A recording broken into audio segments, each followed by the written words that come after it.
अमरावती शहरात पोलिसांनी एक मोठी कारवाई केली आहे। टेक्सास स्मोक शॉपवर विशेष पथकाने धाड टाकली आणि 3 लाख रुपयाच्या प्रलंबित ई सिगारेट जप्त करण्यात आले आहेत।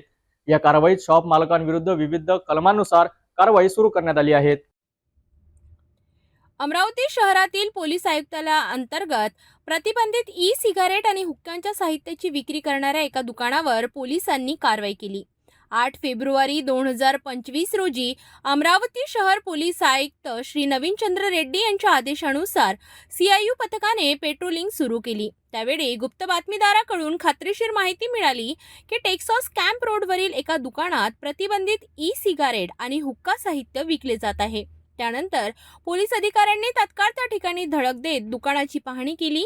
तेथे दुकान मालक आशिष बाबाराव कडू वय वर्ष 38 राहणार अर्जुन नगर याच्या दुकानात 55 नग ई सिगारेट जप्त केले।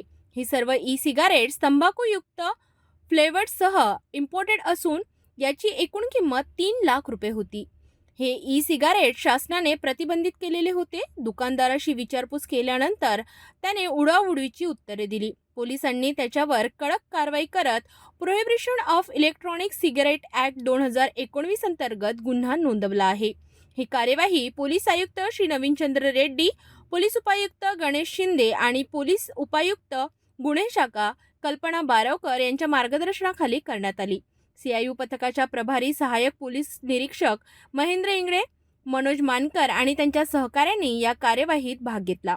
हे प्रकरण नागरिकांच्या आरोग्याच्या दृष्टीने महत्त्वाचे आहे आणि पोलिसांनी वेळोवेळी प्रतिबंधित साहित्यांची विक्री करणाऱ्यांविरुद्ध कडक कारवाई केली आहे। आपल्या कॅम्प रोडवर, कलेक्टर ऑफिस रोडवर टेक्सास नावाचं दुकान आहे जे स्मोकिंगशी रिलेटेड प्रॉडक्ट विकतात। या ठिकाणी ई सिगारेटच्या एकूण 55 नगांवर कारवाई करण्यात आलेली आहे। ई सिगारेट्सला आपल्याकडनं बंदी आहे। ई सिगारेट्स कुठल्याही प्रकारे व्हॅलिड नाहीत, त्याचे सर्व प्रकारचे प्रॉडक्ट्स, फ्लेवर्स यांना बंदी आहे। या ई सिगारेट्सबाबत माननीय CP सरांना शाळांकडून माहिती मिळालेली होती की काही ई सिगारेट्स लहान मुलांना सुद्धा विकल्या जातात। त्याच्यामुळं आम्ही याबाबत शोध घेतला असता या दुकानामध्ये ई सिगारेट्स मिळालेले आहेत। सीआययू पथक आणि गाडगेनगर यांनी संयुक्तपणे ही कारवाई केलेली आहे। या एकूण प्रॉडक्टची किंमत साधारणपणे 2.5 ते 3 लाखाच्या आसपास आहे आणि याचे तरुण मुलांवर, विशेषतः शाळेत जाणाऱ्या किंवा लहान 11वी-12वीच्या वर्गातल्या मुलांवर याचे दुष्परिणाम जास्त जाणवतात, कारण त्याच्यावरचे जे काही टेक्निकॅलिटीज आहेत त्यामुळे त्या मुलांना त्याच्यातले दुष्परिणाम कळत नाहीत। त्याकरता ही कारवाई जास्त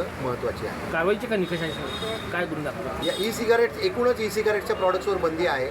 रेग्युलर जे टोबॅको प्रॉडक्ट्स असतात ते शासनाच्या जे काही निर्देश आहेत त्या निर्देशांचे पालन करून मगच विकले जातात।